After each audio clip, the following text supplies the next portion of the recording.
to the Fantasy Footballers Dynasty Podcast with Borg, Betz, and a baller.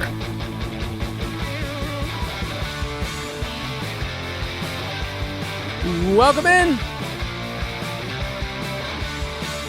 It's Wednesday, July 17th, Fantasy Footballers Dynasty Podcast. I'm your host, Kyle Borgnoni, and I'm joined by Matthew Betz and Jason Moore.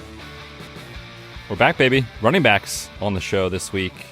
The NFL has moved away from the running back position, but today it's their day. So, running backs for fantasy have always been like the most important thing to get right, but getting that right is not always mean the same thing across all leagues, especially if you're talking dynasty. We talk a lot on this show of like startup drafts pretty much are, I don't want to speak for you two. I know Mike and myself are pretty much like, screw them running backs, in the startup draft process. But at the same time, once you're in your league and your league is going, everyone is like, but I need a running back now. And they're all going crazy for him. You can never have enough. And so you got to find, the value in the right tiers. If you have a couple of studs, then you get to stare at your roster and go, you know what? I have something that basically no one else has, because there are people in most dynasty leagues that are scrapping and clawing for anybody who could remotely be an RB2. And then you have somebody like Jason, who in our main dynasty league, brother. I mean, he's going to be sniffing his farts this entire episode, because we're going to be talking about the elite tier of running backs, and you've got a couple of them, buddy. Yes, I do. And yet, is there some feeling inside knowing this isn't going to last forever? I know what running backs are. And I look at other rosters and I notice that hey, they have these you have good wide receivers, but you don't have the best in the league. Yeah. I mean, if you look at Mike and I's roster, two of the powerhouses in our main dynasty league, I have Bijan and Breece, which is obviously really cool in a dynasty league to have what is most people's running back 1 and running back 2 on the same roster. But he's got Jahmyr Chase and CeeDee Lamb, which are a lot of people's wide receiver 1 and wide receiver 2 on the roster. And I would, of course, much rather have CeeDee Lamb and Jahmyr Chase than I would rather have than Bijan and Breece. The way that you acquire running backs too, we'll talk about that when we get to some of these players, it can be different. For instance, Jason kind of lucked into getting Bijan. He traded for a first. Oh, how dare you luck You got in. so lucky. I did. Do you know what it cost me to get that 101? I knew there was a team that was so clearly awful, and I traded a lot to get their first rounder. We didn't know what pick it was going to be, but it was pretty much going to be their 1 or 2. But then I don't know if you remember, I traded way too much to get Travis Etienne from that same team because he was his only good player, and I wanted to assure that his pick became the 101, and it worked. And so, yeah, if you're listening, I also have Travis Etienne. We have taken that same strategy where we have slowly but surely taken out this other team where we have their first. We traded for it a couple years ago, and we have slowly made sure this team is going to be so bad that we could possibly have the 101. So it's different in each league. And I know we're going to talk about McCaffrey today because he's not normal. When you talk about the life cycle of a dynasty running back and how it works, we're going to talk about Saquon too, Betz, and I want to get some of your thoughts on scheme and how that works. I mean, we're in the stage of projections right now. We're going to find out where the rookies are. I mean, this is an exciting time. So we got a lot of stuff. You guys have actually had a lot of busy things. Jason, you've had some own stuff with house stuff, and Betz, I don't know, you got nothing going on recently or coming up? Nothing. 2024 has been so boring, and it probably is going to be so boring. Really boring for the rest of the year. You're probably not even going to have. You're probably not even going to have another baby here very, very soon. Probably not. Imagine doing that in early August with working in football. Imagine I never was doing going to talk that. to you as your employer. I really wanted to talk to you about your procreation cycle, Betz, because we really need to make sure this is an intervention. You're timing this up where that baby comes around March next time if you want Betz number 4. This was really difficult on us. Yeah, but so congratulations. Peek behind the curtain for everyone. I think we mentioned it either on, I don't know if it was this show or DFS and betting. But we do a bunch of shows. The Betzes we're rolling out a starting 5, in a couple of weeks here with 3 kids. Very nice. Our third under 3. Pray for us, please. While also enduring, mid-August and the NFL season. So this year, the show, I'm sure my takes will be just on point. I'll have plenty of sleep. There will be no shortage of that. But man, my caffeine addiction this fall is going to be next level. So exciting times in the Betz household, but also crazy times. Yeah. So right now we are in mid-July, but we're about to head right into August, and we're going to get some training camp. We're going to get some preseason, get a lot of info. And if you want to make sure that you're up to date on stuff, the 2024 Ultimate Draft Kit is always updating. We're getting depth chart information right now, even as we're recording. We're getting some Brandon Ayuk information, just trying to figure out, okay, how is this going to get sorted out? How is this team? What does it look like in Dynasty? So I wanted to make sure that the people understand that the tool that I use personally the most, like I go through, and when I create my spreadsheets, everything I do for the show is just me using the Ultimate Draft Kit. So some of the stats we talk about on the show, I'm getting them straight from our website. But the consistency score is something that we refer to a lot. Jason, you a lot of times talk about players as having an A, a B, or a C. And we actually got a quick question from Sean. It says, you mentioned the consistency ratings. How are those compiled? And what are some takeaways from this data that you can give for a Dynasty team? Yeah, consistency is super important. I mean, we talk a lot, especially on the betting side, like the volatility, the massive performances that happen and help in best balls and other formats where you've got to go crazy. But in your dynasty leagues, in your redraft leagues, in your home leagues, the majority of leagues that we're all playing in, consistency is really, really important. Like for instance, DJ Moore last year. DJ Moore. Well, he was the wide receiver 6 in half PPR scoring. I mean, you can't ask for much better than the wide receiver 6. And he was a C in consistency. And so to answer the question, like, how is that calculated? What does it mean? It's different per position. We basically take a look at the barometer that we set as to what is a successful, like, are you happy with this performance that week from this player at that position? And so, like, for instance, for a wide receiver, in half PPR scoring, it's 10.5 fantasy points. That's the barometer line.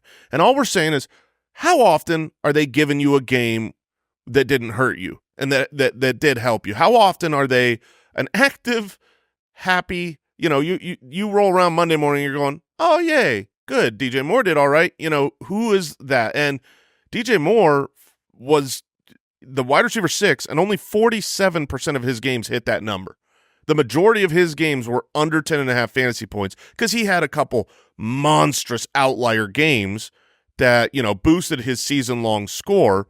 And the way that we calculate them, they're a rolling 17 games. It's not a career length because otherwise younger guys would be skewed. They had a slower rookie season. And we also don't factor in games that are completely missed due to injury. Now, if you get injured in that game, that's going to affect your consistency score. But it's your last rolling 17 games played. So if you missed half of the season, it's going to take a look at this half and half of your previous season, and it's going to calculate, give you a grade A, B, C, D, E. No, E. E's not a grade. F. And then I think it's a really valuable way to look at a player when you're sitting and about to pull the trigger in a draft or a trade. Sometimes those season-long numbers just get really, really skewed, and you don't realize the process. Because if you didn't have that player, you didn't feel the pain. For sure. But sometimes you have a player who was really, really good and did not help you in fantasy as much as you think. If you analyze your dynasty team, which is something I did with mine, just looking at the makeup of like, okay, I have George Pickens. I'm excited about him. But you look at his consistency score, which you can get in the draft analyzer, and I'm matching him up with another player. It's like, I need a player in my flex that is actually going to balance me out, or at least over the course of last year has been a little more consistent. You can actually figure that out. Like, okay, do I have a bunch of volatile players on my roster and it's not helpful? Or do you have a bunch of guys that are hitting that mark, but they never actually give you the spike weeks you want? So you can sort by top 12 weeks. I know for tight ends, top 12 is fine. But I want a guy who's top 6 on the week. I want a guy that I can see okay, they're actually getting these weeks. So honestly, at the onesie position, even a quarterback, top 12 is not necessarily good. Obviously, the 12 starters that week are not going to finish 1 through 12. You're going to have guys that were never going to be started that hit number 5, and they'll push other guys down. But essentially, over the course of a year, if you're like getting the tight end 8, 9, 10, 11, 12, or even the quarterback 10, 11, 12, that's like, okay, well, you had one of the worst in the league if you're starting 12. So I agree. You shouldn't be caring so much about a QB1 or tight end 1, performance at a onesie position. All right, so I want to put this to test with you boys, so let's play a game. I want to play a game. Oh, you and your games, Kyle. He loves them.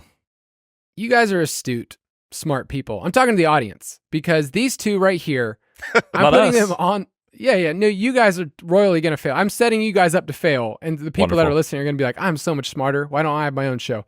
So I've decided a couple of different consistency scores to bring them up, and I want you guys to put these players in order, okay? Who is the most consistent? Who is the least consistent? And I've kind of changed some of it. So, for instance, Jason, you mentioned I could do top 12 quarterback and go, okay, that's nice. He's hitting that. But I'm looking at top 6 quarterback finishes last year. In 2023, Okay. I want you guys to put these guys in order, okay? Lamar Jackson, Dak Prescott, and Justin Herbert. And the only caveat I'll give is that Justin Herbert played 13 games, Lamar was 16, Dak was 17. So who is the most consistent, giving you the highest percentage of top 6 weeks? Oh man, see, this is not helpful. This is called, you want to play a trap? That's all this What? is. Dak had such a bad start to the season, but was so consistent at the end. So it's Lamar, Dak, Herbert. I feel like I want to play the game and just be like, well, it's obviously not Herbert, so it is Herbert because Kyle's a monster and sets us up. I'm gonna go Herbert, Dak, Lamar. Betz? I think Lamar's last on this list, which Kyle wants us to realize. Lamar is last, correct? Yes. So Jason and I are seeing that clearly. I will go with Dak over Justin Herbert, but I will say for the first 6, 7, 8 weeks, Justin Herbert was awesome for fantasy, and then of course it fell off. So I think Dak, but I wouldn't be surprised if it's Herbert. It's Herbert, Dak, Lamar, and Herbert and Yeah. Dak are basically back-to-back, but Lamar is kind of the one that stood out to me in this list. And this is 4-point scoring. So usually a format where we'd say the rushing quarterback should be ahead, but Lamar was only a top 6 quarterback in 37.5% of his games, which imagine telling someone, hey, this guy is league MVP and he's the quarterback. I think he finished quarterback 4, and yet he didn't give you as many spike weeks as you remember. Yeah. He was also a C in the consistency grade, and so Lamar is a great asset to have, but you've got to be prepared and plan for the volatility. He's not as consistent. It's funny because usually a mobile quarterback like a Hurts, a Josh Allen, their calling card is consistency because they can run every game. But for some reason, and I know the reason with Lamar, it's the fact that they've got such a great running game that scores rushing touchdowns that he can disappear sometimes. All right, next category. This is just mean, but I want to go top 24 wide receiver finishes. So who had the highest percentage? And these players played the exact same games, okay? 16 games between Brandon Ayuk, Chris Olave, who Jason just traded for based on our own advice on this show, What and can go wrong? Michael Pittman Jr. Oh man. Oh, this is hard. Okay, let me first ask this question. Wait, this is top 24? Top 24 finishes. So what percentage of their games do they hit top 24? And you can find this in the Ultimate Draft Kit, but I think people's sentiment in Dynasty is that there's almost like a clear order of who you'd want in this list. I would say if that's true, the order. See, Olave is number 1 in desire for a Dynasty league. I'm not sure if it's that clear between Ayuk and Pittman for most people. I know in our rankings we'll have Ayuk ahead of Pittman, but I think in the wide world, a lot of people flip that. What do you think? Yeah, Betz? I think those are close. As far as consistency, I mean, Michael Pittman was the pinnacle of consistency. Now, I don't know about half PPR because he was 8 for 90 every single week, so PPR leagues he crushed. But I still think he was the most consistent. And I'm going to go with next most consistent Olave and then Brandon Ayuk. I will go Michael Pittman Jr. most consistent, Ayuk second most, and Olave third. All right, so they had the All three had the exact same percentage of top 24 games, but You're Chris the worst. Olave had the highest consistency score. He was actually an A in our metrics over his last 17 games, 71%.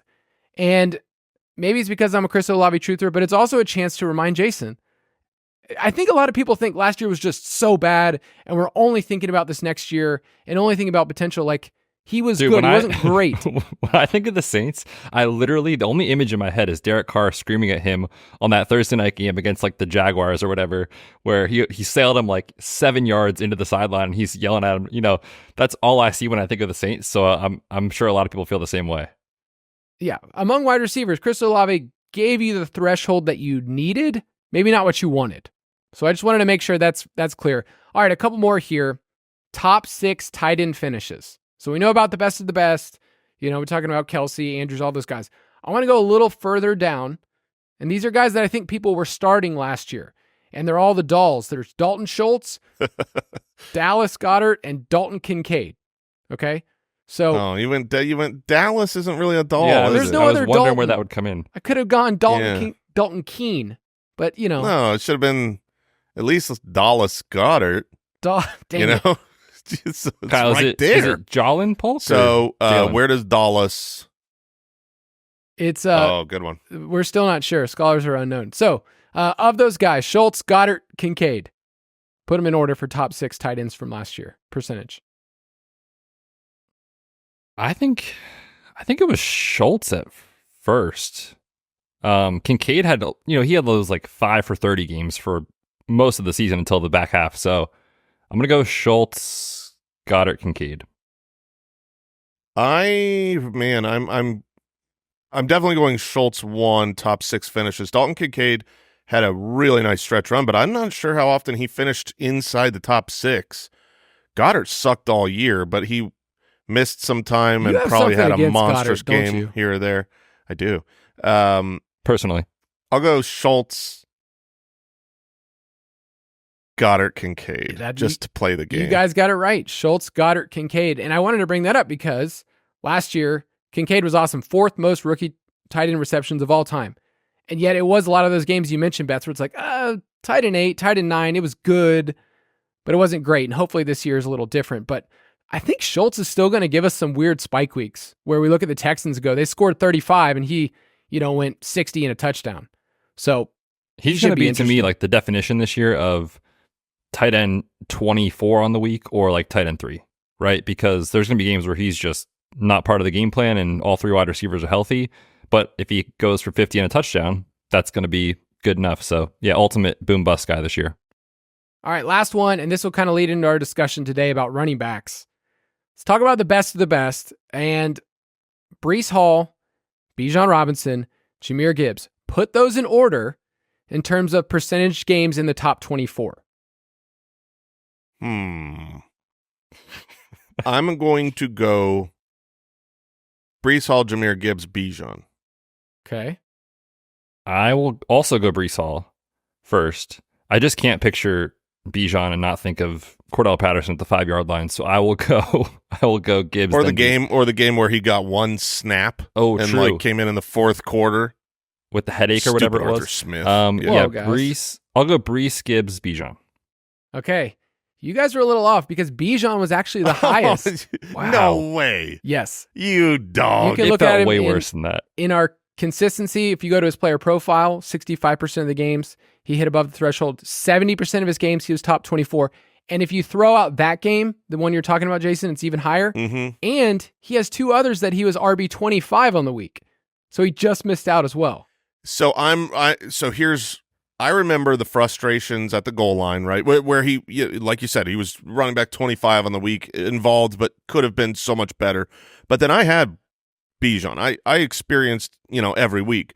And I remember the headache game where it was like they didn't play him. And then I remember the real killer, the playoff week 1 week where him and Breece combined to not score 5 fantasy points. And I believe Bijan finished with negative fantasy points on the game. So that scarred me. What would you guys put like the percentage chance of that happening? Like those 2 guys both being In just the same week? Yeah, in the same week, like right 2%. at the beginning of fantasy playoffs. Like that is insane. Yeah. And to just take you out, like going into the week thinking, okay, I got this. I have what everyone dreams of for their backfield in Dynasty. And lets you down. That's called fantasy football, though. That is. Yeah. Well, and the best part is they were, they were awesome the next couple weeks. I believe Breece was the number 1 running back the week after when I was fishing. You should have had a team conference. I feel like you didn't motivate your players. Should have got the bye week. If I should have got the bye week. Lesson learned. All right, so we're going to talk about these running backs. Let's take a quick break, and then we'll talk about some tiers.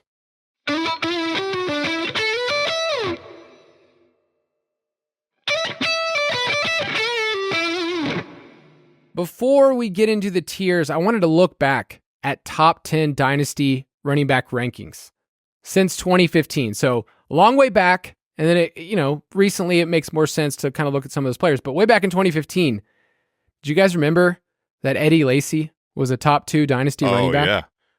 Oh yeah. There were leagues in 2015 where Eddie Lacy was the 101 drafted. Of all positions, people were very, very, very bullish on Eddie Lacy. He was young. He was on a great offense. He projected to be unstoppable for a while, and then he ate a lot of burgers. He was having a good time, with the boys. He did stay in the top 10 for at least one more year after that. But there are some names, if you look at this list, and I can put it out there on socials, but one-hit wonders. I mean, let me list some of these guys that, if you remember, like, okay, for a hot minute, it made sense that they were a top 10 Dynasty running back. TJ Yeldon. Yep.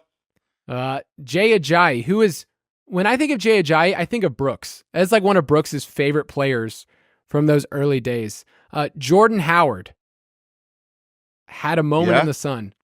Oh, yeah. Yeah. I mean, those 4th-round running backs, they get their moment, but they don't last forever.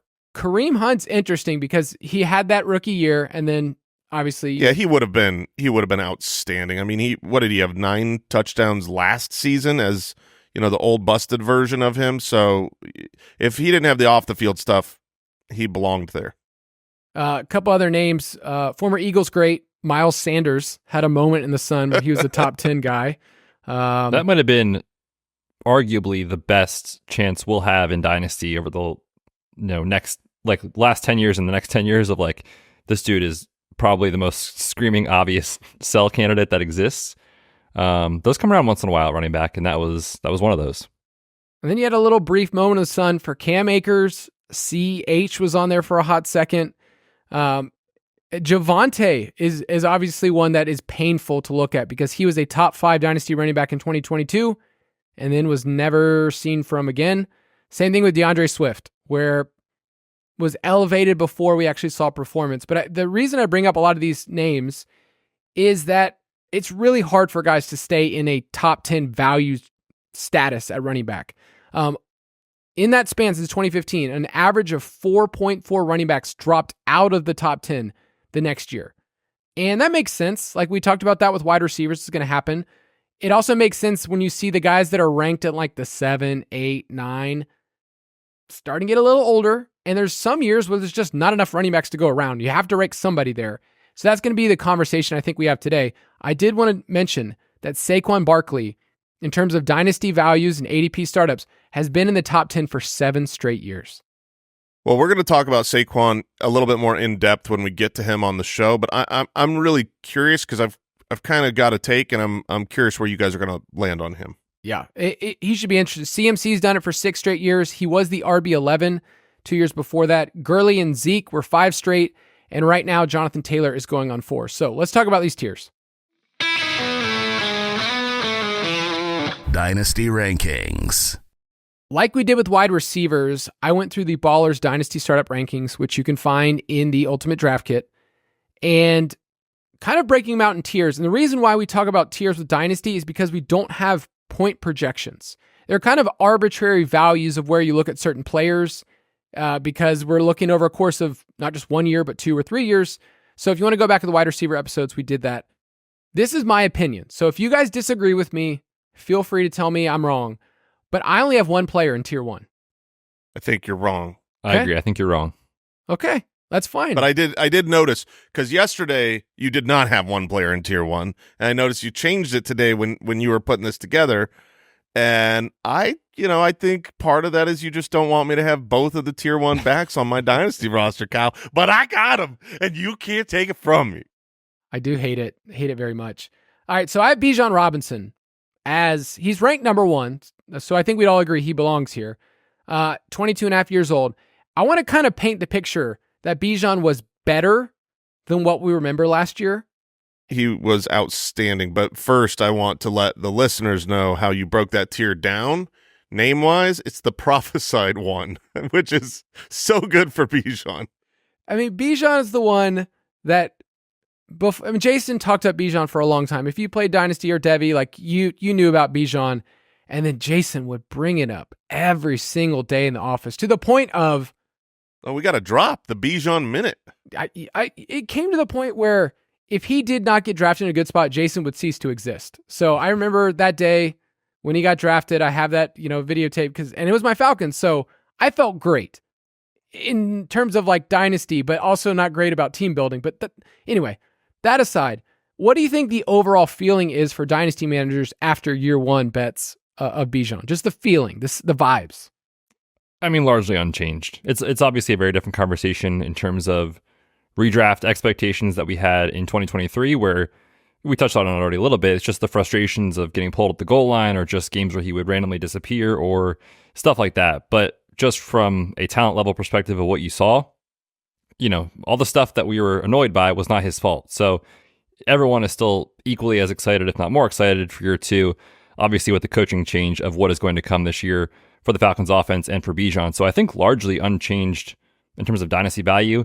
Almost every site you look at or rankings list you look at is going to have him number 1 or number 2. So value is sky high, expectations are sky high. I think it's mostly the same.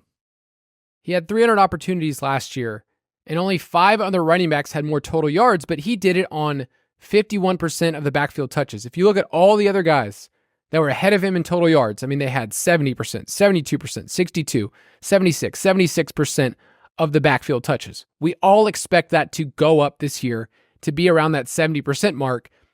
And so I think we're not really arguing about, is this player talented?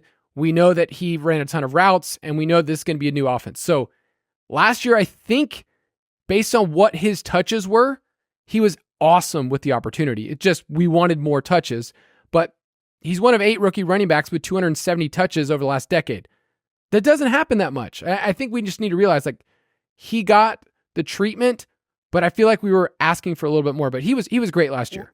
We were asking for more because, he had, if you look at his red zone work, I mean, carries inside the 10, he had 12 total attempts. Inside the 5, he had 3 on the season. And this is kind of a combination. On one hand, you've got the ingenuity of Arthur Smith, who would come in and get Cordero Patterson the ball, or bring in the hammer in Algier and waste the opportunity at the goal line oftentimes. But also, you didn't have that many trips to the goal line. Comparatively, this wasn't a high-powered offense that was, scoring at the top 10 in the NFL. And I do think with the quarterback change, you're going to have way more opportunities for those to go up, and you're going to have more consolidation of, the percentage going to him. So Bijan, to me, he's the only one. If every single running back in the league plays 17 games, Bijan is the only person this year that could outscore Christian McCaffrey. And that, to me, says that there's no one else I'd rather have at 1, but also I think it would cost you the most to try to acquire him in exponentially more than even Breece Hall. You're right. So maybe the tier break is correct, because I have both of them on my team. And if you wanted to come trade for one of them, I mean, I would be open to taking any. Which one did you try? Did you think about trading this offseason? Travis Etienne, but yeah, I mean, it would certainly go where I would rather lose Travis Etienne than I would rather lose Breece, and only then would I give up Bijan. Bijan's mine. And the thing is most people that have him, you're not going to get him. So he's really mostly a lot, you could argue, is just an irrelevant conversation piece. He's going to be great. His value is awesome. If you have him, congratulations. If you don't worry about it. You don't get him. Let's talk about the scheme change though, because I think that's the biggest arrow up for me in terms of just overall ceiling, because I think you mentioned it. Who could have a Christian McCaffrey, a all-timer type season? I think that it's in the books for him with this offense and transitioning. So Betz, how do you see this team changing from not only just running the ball at will, but also running the ball with only 2 wide receivers on the field? Yeah, I mean, that was the Arthur Smith thing, right? Like allergic to 3 wide receivers on the field, just didn't do it. They were dead last in that rate. The Rams come over, they're going to run a lot more 3 wide receiver sets. And the rhetoric out of Atlanta it's so funny because my league mates are sending me this type of stuff too, of like, did you guys see this? They're going to use him like Christian McCaffrey. Like that's kind of the quote right now. But I do think, like you guys said, his workload will be more than what it was a year ago. And I think, and the data will show that the biggest jump that we tend to see from a touch per game standpoint is from year 1 to year 2. So sky high ceiling for the touch count, but also I think there's a chance that he could be more efficient on his touches just based off the fact that if they do have 3 wide receivers on the field, you're not running into, loaded boxes as much. It could be more efficient. Now, I will also say like Arthur Smith gets a bad rap from fantasy and all that sort of stuff. His rushing attacks have been pretty good, like going back to his time with Derrick Henry and that kind of thing. Well, with Derrick Henry? Yeah. And I mean, Algier was efficient, like, as a rookie, like, so his rushing attacks are efficient. I just think in general, the scoring expectation should be higher. I think we get a lot more receiving work, which is kind of hard to do. He was already really good as a receiver, but Desmond Ridder was like annoyingly decent at scrambling, not obviously crazy good, but decently enough. And Kirk Cousins is literally giving you a 0 in that department, especially coming off the Achilles. So the amount of dump offs he could receive, the amount of, light boxes he'll receive if there's a pass game threat, could really boost his efficiency to go along with the workload. Yeah, and just to give you some numbers, 5.8 yards per carry when 3 wide receivers were on the field last year. Only Christian McCaffrey was better. And the league average is just better across the board when there's 3 wide receivers. It was 4.6 per carry with 3 wide receivers, 3.7 with 2. So I think you should see a boost for him. I think you're going to get double-digit touchdowns. And yeah, so that was my vote for why he's in his tier of his own. It's going to cost you way more. And so in terms of value... And he is, and it's because you look at you expect everything to be better going into year 2. Everything, the scheme, the offense, the opportunity, everything should be better. Whereas with Breece, there's easy ways to paint the picture that some things could get worse. Obviously, the offense is going to be enormously better. The offensive line is better. The quarterback, if he's healthy, should be better. But also that he became their offense last year with all the little screens and the dump offs. You could see his receiving work come down significantly. Still very involved as a receiver, but yeah, I mean, I get that.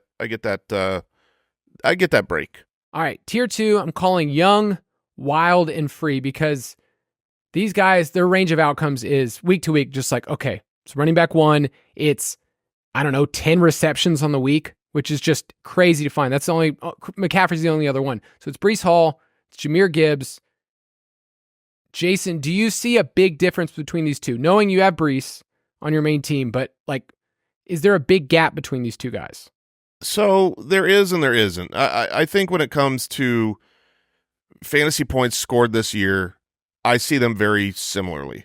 And I know that Breece is coming off of an injury, but I also know that it takes a certain style, a certain body to withstand large amounts of volume. You don't usually see the smaller guys succeed forever without injury. So I have a little bit more confidence in Breece Hall than in Gibbs.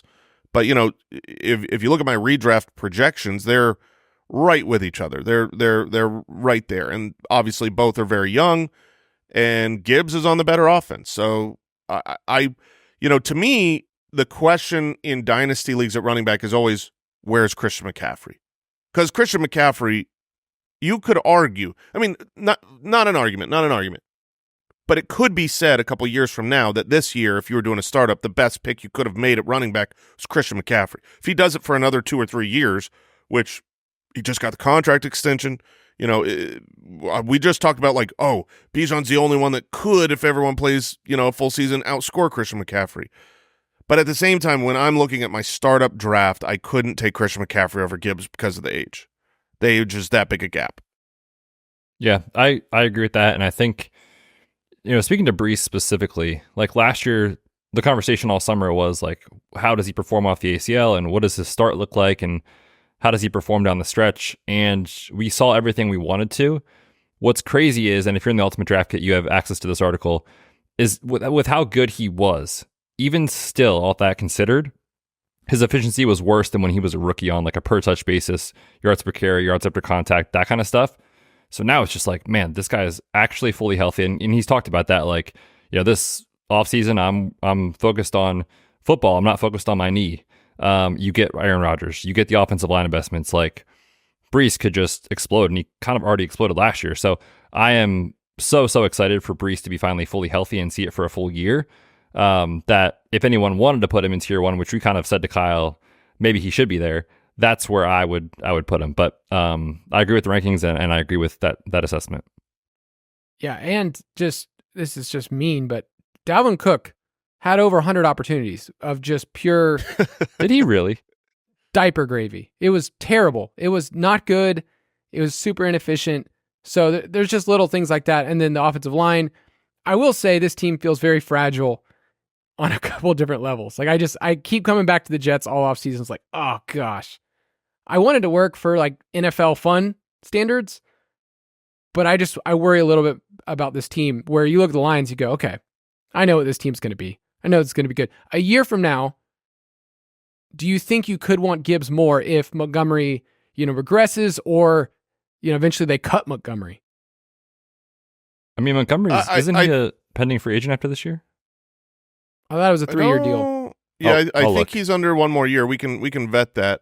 There are ways that Gibbs could be more valuable than Breece. I think it centers around Aaron Rodgers more than anything. But Breece is so talented. It's hard for me to remember.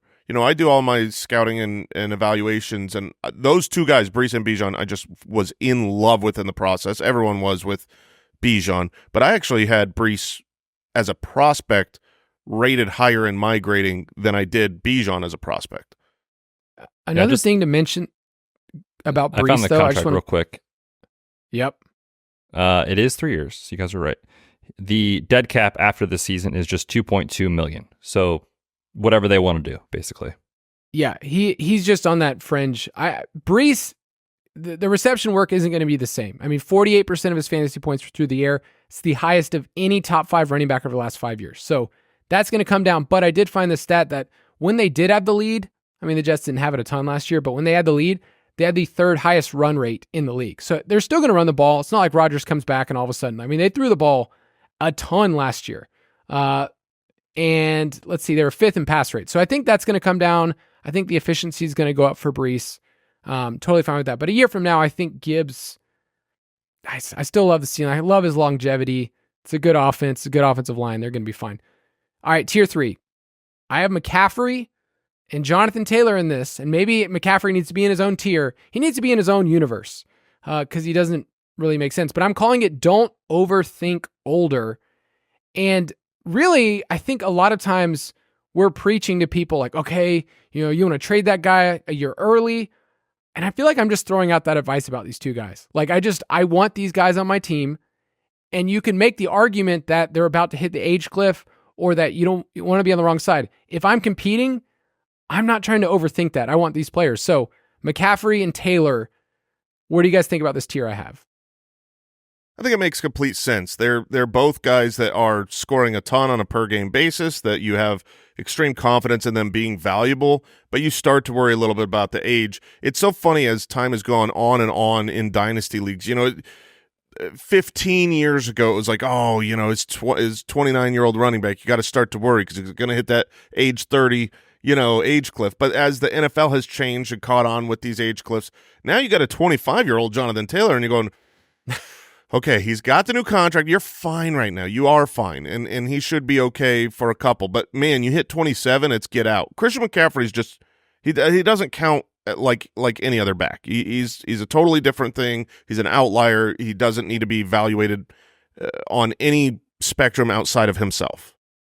Yeah, he's so interesting, right? Because it wasn't that long ago that we were like, this is the RB1 in Dynasty. And then we had the complete, crazy season, 2 years ago when Jeff Saturday was coaching games for that team. And then you're like, okay, this next year, which was 2023, we're getting Jonathan Taylor. And then we had the contract saga. And then we had the ankle injury saga. And he misses time and goes on PUP. And then he doesn't even play with Anthony Richardson. So, like, I still feel like there's so many moving parts with Jonathan Taylor's season outlook that I think will affect his dynasty value to some degree. Like, I don't know how the rushing touchdowns are going to shake out between Richardson and Taylor, right? Like, if Richardson has this unreal season and he runs for, a Jalen Hurts-esque 13 touchdowns, like, that hurts Taylor a little bit. But also, Shane Steichen's team is going to be up in pace and they're going to run a lot. So I could see Taylor breaking fantasy again this year because he just did it a couple years ago. So I think this tier is right for him. I think the valuation on him is correct. But I guess what I'm saying is I wouldn't be surprised one way or the other how he's valued in dynasty leagues a year from now, basically. Can he finish as RB1 overall this next year? Jonathan Taylor? Yeah. No. I don't think so No, without he can't. the pass catching work that he's unlikely to get with Richardson. I believe because of Anthony Richardson, it's the lack of the dump offs and the vulturing of some of those touchdowns. I believe he is a lock for a top 12 running back, but his upside is like that top 3, the real game breaker. I think Anthony Richardson takes that away. That doesn't scare me off from him being exceptionally important for fantasy, but it caps his extreme upside to me. I think all three of us are big fans of Shane Steichen. Like, I think this team overall I'm very high on for 2024 and beyond. It's just, they're innovative. They run a lot of no huddle. And last year they just said, hey, I mean, this didn't go the way we wanted to. And yet they were a competitive team right to the very, very end. So this year you're going to get the stuff that you wanted to see, the RPOs, the Jalen Hurts offense. So I'm excited for this team. And I agree. I think Jonathan Taylor is one of those guys that a year from now is just going to hold value. You're not like, so many people I get questions that are just like, oh, I just need to get out now. I don't want to get on the wrong side of stuff. It's like, you need points.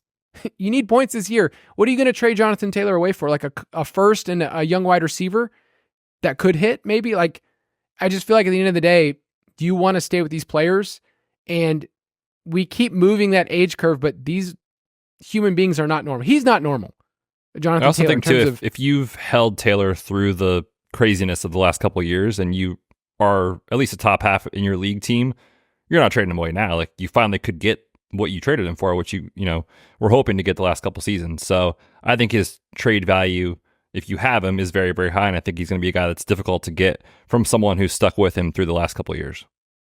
Yeah. Don't be scared of the Anthony Richardson's going to take all of the touchdowns. Like, yes, there's going to be a lot there, but there's more than enough to be able to go around for him to get 8, 9, 10 touchdowns and the total yardage to be able to get there. So let's take a quick break, and we have a couple more tiers to get to.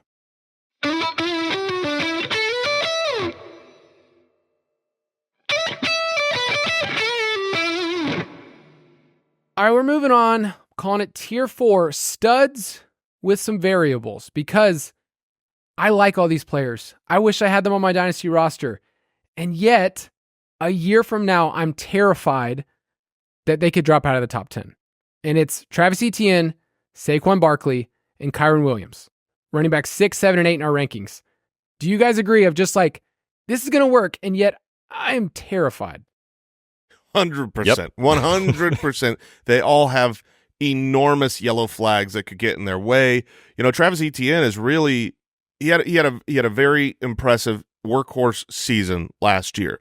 He was a first-round draft pick, and so you could say he's done a lot in his career. You can also make an argument that he pretty much has only had one super stretch of double-digit touchdowns, every week for like a month, where he was great for fantasy last year. And then outside of that, he hasn't done much in his career. So if he comes back to that like baseline where he's not just getting a ton of touchdowns every game, he could fall out. Kyren Williams, I mean, this is the guy that scares me the most for falling out because he doesn't have the draft capital to stay there. He's got a decent draft capital guy behind him now. But I super believe in Kyren Williams. I super duper believe that he's going to be great this year. Even if he is, he could fall out. But Saquon Barkley, the elder statesman of this group, the range of outcomes on him is enormous. Because I don't think we're going to see him be DeAndre Swift this year for the Eagles. I don't think you're going to come and see a decent season. I believe you're going to look back and say he doesn't really have it anymore. He's a good running back 2 for fantasy, is on a decent offense, or, and this is what I really wanted to bring up, my take. It feels like one of those players that at the end you say, oh, we should have seen this coming. We should have seen. I don't know which way you're going to go. Right. I get that, but we should have seen that Saquon Barkley, who's an exceptional athlete, is not aged out, has been a superstar in the NFL, that when he gets off of an inept, broken offense with no other weapons on it and a terrible offensive line and goes across division to one of the best offensive lines in the league with great pass catchers and a quarterback to take pressure off you, and he gets to run through giant gaping holes. Like, I think this is the type of player you could look back and say, we should have just seen he was going to have an unbelievably awesome season and stop worrying about, the vultured touchdowns and instead start taking advantage of the great offense. It's not like he had the opportunities for touchdowns to be vultured, over the last couple of years. I agree. I mean, there's warning signs that you're like, but you don't count because you're an Eagles fan. I mean, you're an Eagles. You know what I mean? Well, you don't count. Okay, buddy. No, the biggest conversation around Saquon largely has been like, are the Eagles going to push or not without Kelsey? That's what like a lot of people are trying to figure out.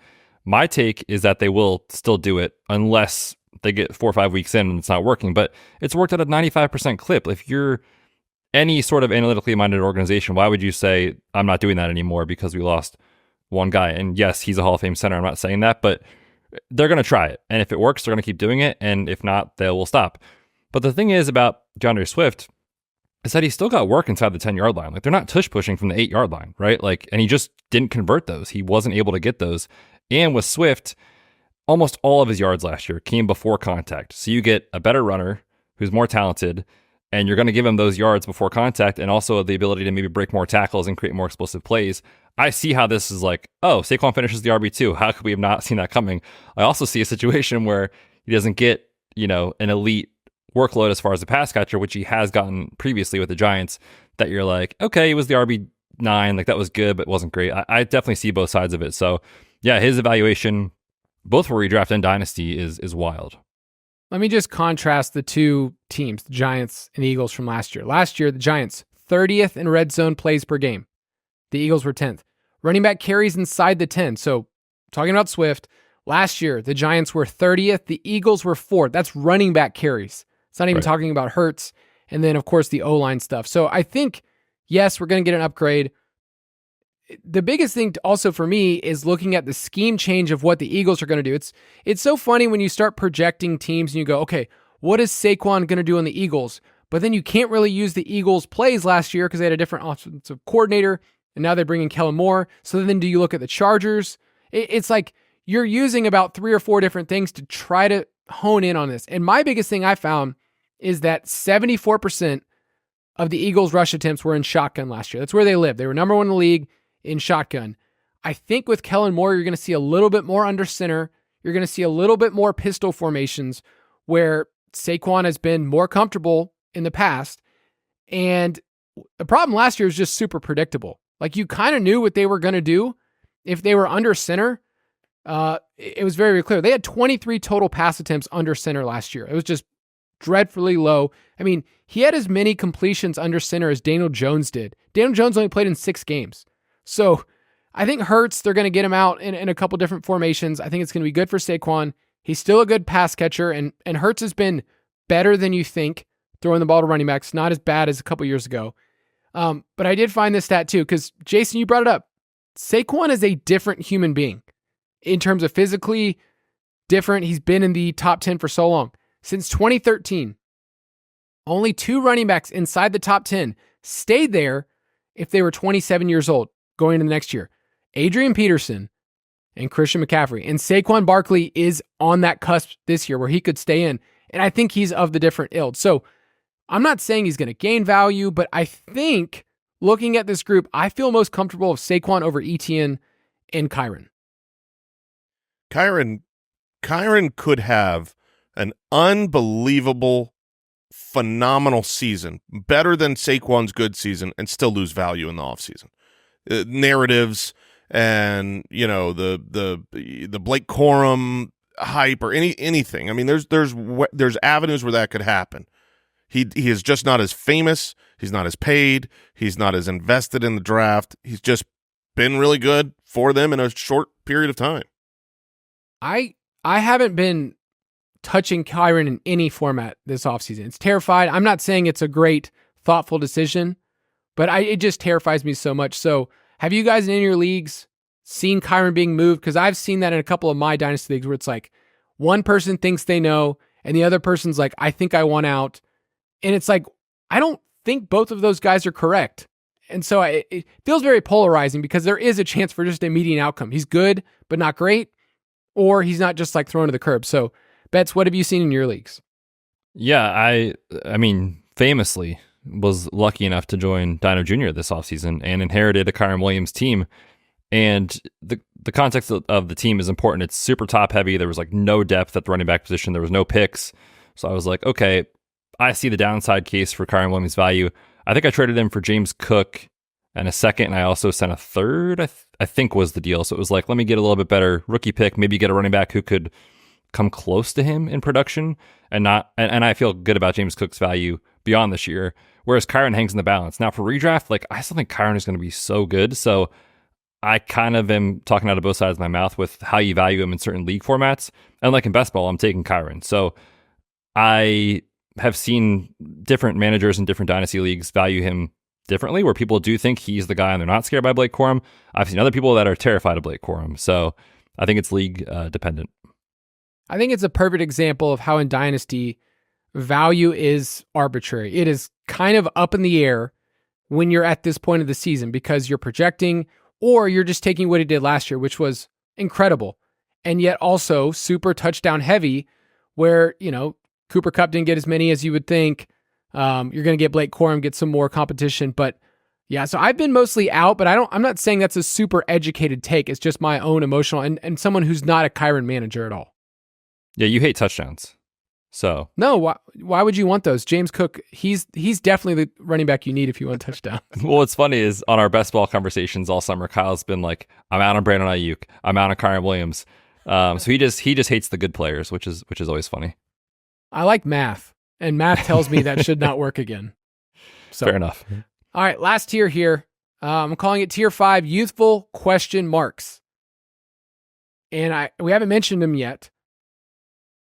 But Achane is a player that, on Keep Trade Cut, guys, what if I told you he's the RB5? I would 100% believe it. Yep, that makes sense. I could not, in a startup draft, take him at RB5. Like, there's no way I could do that and feel good about my teams. So when I am looking at him in redraft, I am terrified. And I take him often, where right now I think he's the running back 8 in redraft leagues, because I want that extreme upside that very few assets have. Achane has it. I mean, you saw every single time he touched the ball. If he takes over and becomes, a 65% of the backfield type of guy, and he's still as efficient, he's going to be able to help break fantasy. And I am terrified in a redraft format of grabbing him because of his size and the committee nature of the backfield he's in, the volume that you expect him to not receive. And so in a dynasty league where you could lose value and you're undersized, it's really hard to push him up. I know he's obviously young, coming into his second season, but yeah, he is terrifying. I just hope that I already had him. It's like, oh, I got a value on him in my rookie drafts last year, and because I'm not going to pay up to trade for him. And if someone wants to treat him as the running back 5, I would be willing to unload him. And that's coming as a Achane truther. Like, I believe in him. When he landed in Miami, I was all in. I got him on a lot of teams, but his, it's like I talk about Gibbs. Gibbs' size scares me a little bit. Gibbs is not as small as Achane. Achane is very petite. I have Achane on a team, and I drafted him in the second round last year in a rookie draft. And so it's one of those things where it's like, sweet, I have gold. I found it. Now, what do I do with him? Do I cash in now? But when I look at the roster, I'm like everyone else. I need running backs. So right now he's my RB1 on my roster, and I can't really feel like I'm getting the value I need where this team has tons of wide receivers and no running backs. So I don't know, Betz, where do you see him a year from now? Like because his range of outcomes is he's Jamal Charles, and you're missing out on a guy who's like top 3 or top 4 a year from now. Yeah, I think when someone flashes that much as a rookie, like we should largely believe that he's capable of those things again. Now, because is he's he a gonna video average game character? 8 yards per carry? Maybe he will, but probably not, right? But at the same time, you tell yourself a story where it's like, okay, Devon Achane was arguably the most explosive player, not just running back, period, in the NFL. Raheem Mostert's been defying the age cliff for a while. He's coming off an insane career season in touchdowns. If those regress a little bit and go more towards Achane with the explosiveness he has, like this dude could break fantasy this year. And I don't want to miss out on that, right? So I'm keeping him, especially if I'm a top half of the league type of team where, we're trying to shoot for like the top range of outcomes anyway. There's only one winner in your league, like play for first. I'm keeping Etienne. Now, if someone wants to come with me and say like, I value him as a top 3, top 4 guy, okay, we can talk, but I don't think he's valued there in a lot of leagues where, like you said, Keep Trade Cut has him as a top 5 guy. It's probably league dependent, but it would take a lot for me to move him right now because the ceiling, as we all know, is just insane. Yeah. He's so good. So good. He's so good. I'm just being sizist. Like, that's it. He's 188 pounds. If he was 208, everyone in the world would be in. But it's like, he dealt with 3 injuries, but he's so good. He's like my favorite guy to root for in the entire league who terrifies the crap out of me. All right, let me put this to the test then. Because you're a contender, would you rather have Devon Achane as your RB1 or Saquon Barkley? Achane. I would rather have Achane. If you're competing this year, I just wonder who's going to make you feel better as a start at RB1. I think your confidence going into week 1 would be Saquon.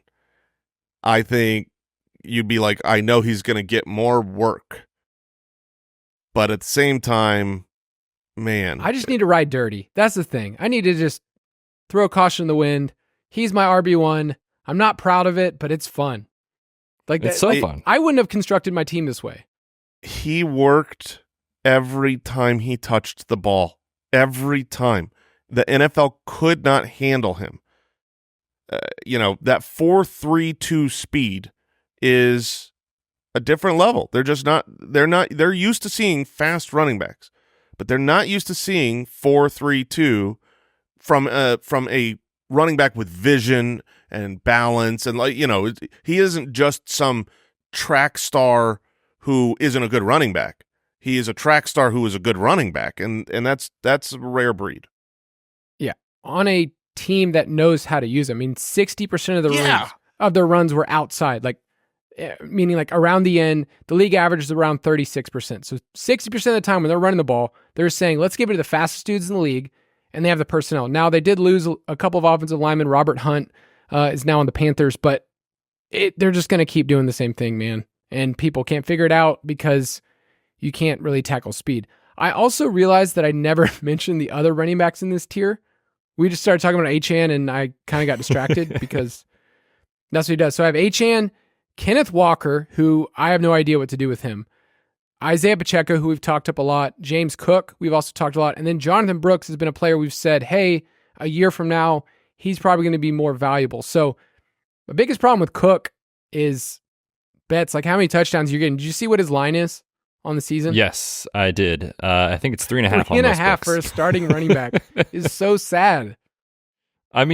This team was subbing in Latavius Murray as the oldest NFL player in the league running back in the league last year at the goal line. So I get it, but his usage as far as receiving profile, of course, with the offensive coordinator change, was awesome. And there was an author, a scholar, someone who writes novels that was just telling us for years that vacated targets go to running backs. I don't remember which site that was from. I don't know who that was. But A smart man once said that. This team just lost Steph Diggs and Gabe Davis, and I think they're going to be a lot of receiving work for James Cook. So it might balance out with the lack of elite touchdown upside. This is the guy that finishes the running back 11 last year with 2 rushing touchdowns. And you're drafting him right now in redraft past that at ADP. I do think he is undervalued right now. He's on a great offense, and I expect his passing work to be there. He's probably not going to get more than 4 or 5 touchdowns. 5 touchdowns is like peak, but he could end up adding 4 more through the air. And if he were to get 4 or 5 on the ground and 4 or 5 through the air and end up with 9 touchdowns, he'll be a really, really huge win. The only variable I want to throw out is I think Joe Brady is not a good offensive coordinator. I think he's fine. And I think he's kind of lived off of who else he's been around, what other teams. So I just worry that a lot of other people figure him out over time. That's kind of been the theme throughout his career as a play caller. And I'm a little worried about this team taking a step back overall in terms of overall like touchdowns, yards, and everything we expect from the Bills.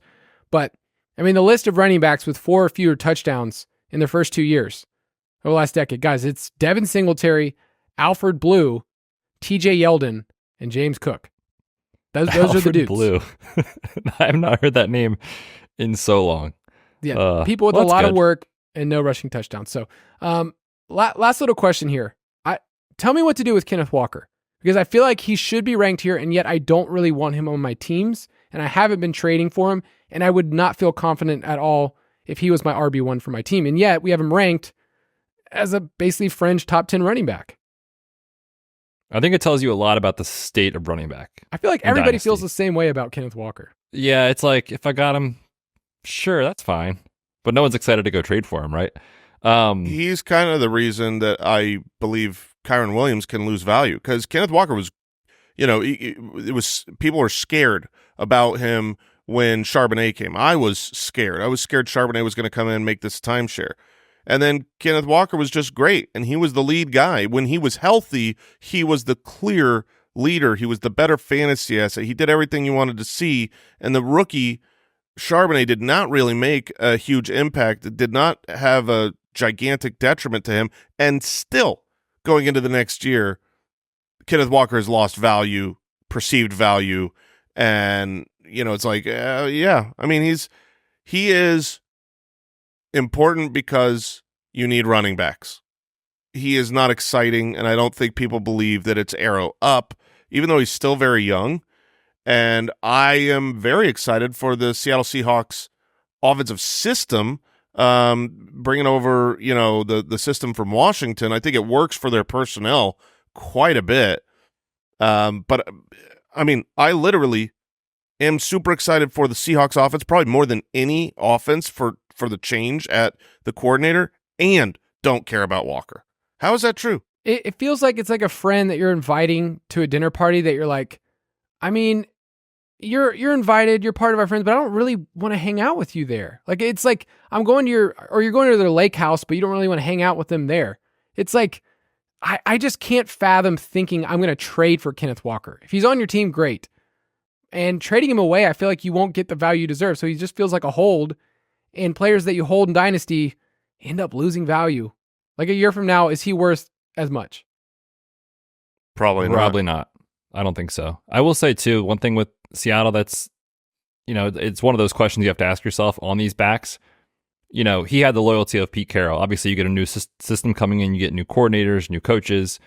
Like, Ken Walker's calling card has always been this boom-bust type of guy. If this new coaching staff perhaps doesn't love that, and they like the consistency of Charbonnet more, could it be more of a 55-45 split, 50-50 split? Possible. So, like, I see a lot of downside cases, relatively speaking, and not a huge ceiling upside case, which is kind of why I think Walker probably loses value.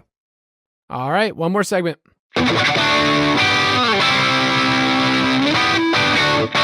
Take it or leave it. Taking everything that we have said today, let's give a parting thought of who you are afraid of dropping most in value in 2024 into 2025, and then who will gain the most value over the next year. So, Jason, give me your takes. Yeah, I'll start with who I think is going to gain value because he's in Tier 5. We didn't really talk about him. It's Jonathan Brooks, the rookie for the Carolina Panthers, who I think is very, very good. Jonathan. I believe Jonathan.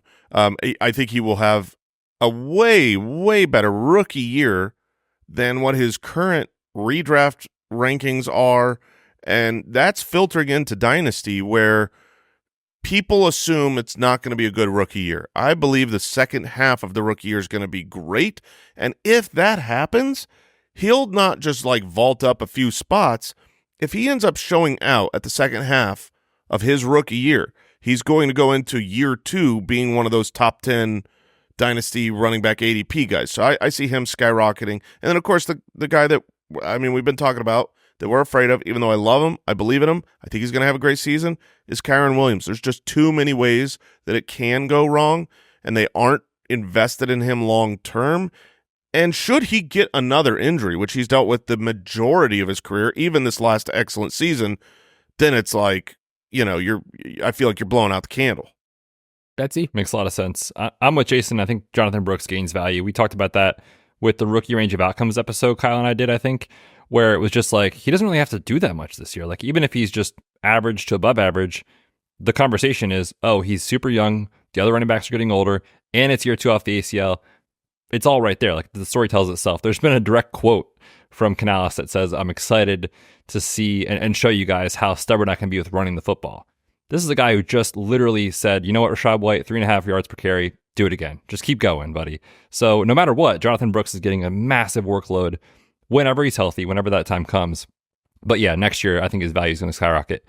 The guy that I'm worried about, and we talked about it with, the conversation with Saquon, is just so many variables with how he looks with the new team and the age thing and all that sort of stuff. So I think Saquon's the guy, mostly based off of his age, that I think he loses value.